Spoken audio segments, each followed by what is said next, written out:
Hazur, he wants to know, according to Surah Al-Kahf, a number of people were mentioned along with their dog. He wants to know the significance of the dog in the... Just the dog or the number mentioned? Both. Third or fourth or fifth? What are you talking about? I wanted to ask about the dog. Just the dog? Yeah, because the numbers vary from one ayat. This verse which you have raised is a very profound verse in its message, and it has to be discussed at great length as to the possible meanings of all these.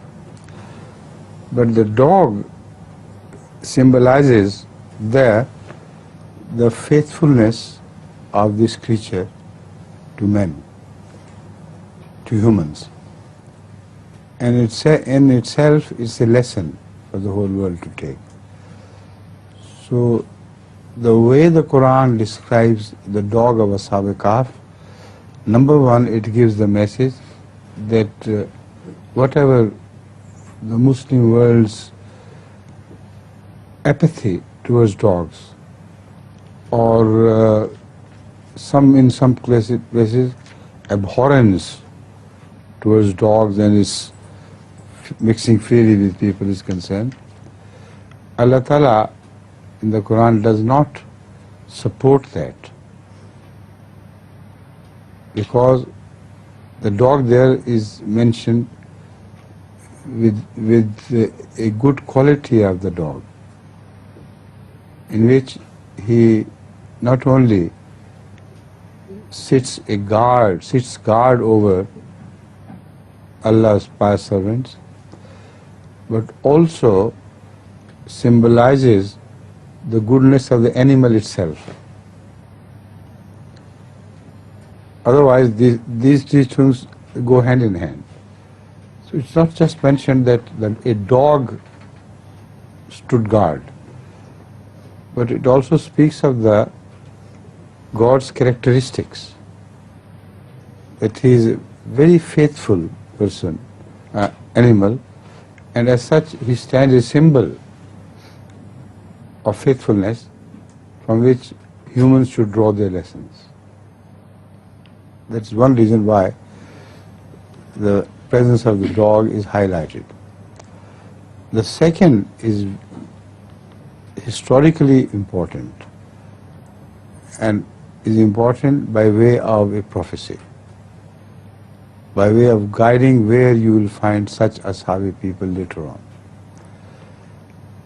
In all the world, dog is still respected and kept as a companion by Christian people all over the world, not by others.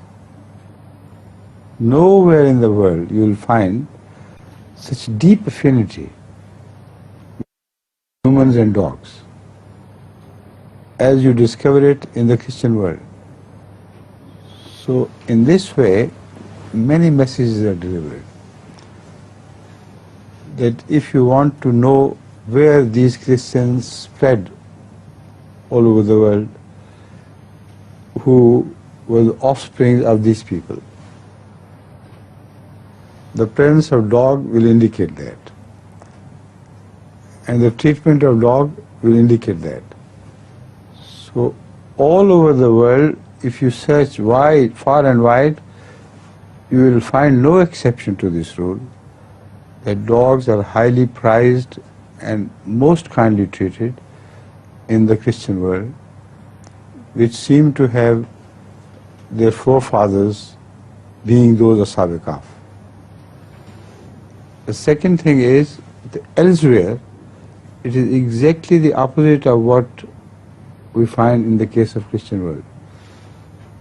For instance, in China, there are no dogs. They're eaten, all of them. Finished by eating them. This is the attitude of the rest of the world.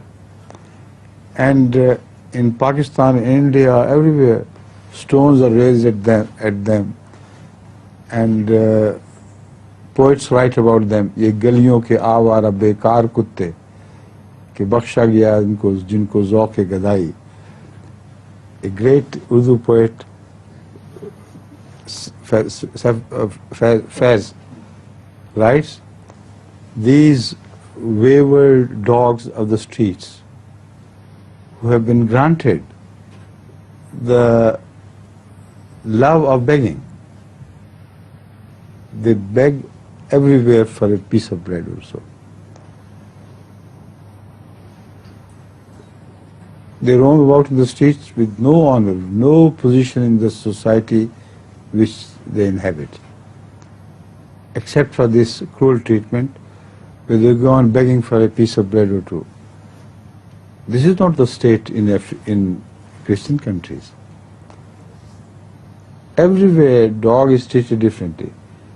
So this Quranic statement is very profound, by way of a prophecy as well. How right the Quran was, that dog will be given a special place in the society of Christians, while no other will be dog treated like this. So this is a sign of the truth of the Quran as well. Got it? Please. Just a little ago I was intrigued to notice that your and my breathing pattern is in absolute harmony with each other. Because I saw the rise of your tummy a little bit when you breathe. And exactly that was the time when I breathed. And when you exhaled, I also exhaled. So it was fascinating to see this harmony. And we were talking of harmony between your friend Aman and Islam's deep dedication to Rasulullah when he said that Qasida. So that made me notice this harmony. It is just incidental, it's not important, this harmony. Yeah. But why I thought of it is because of that Qasida.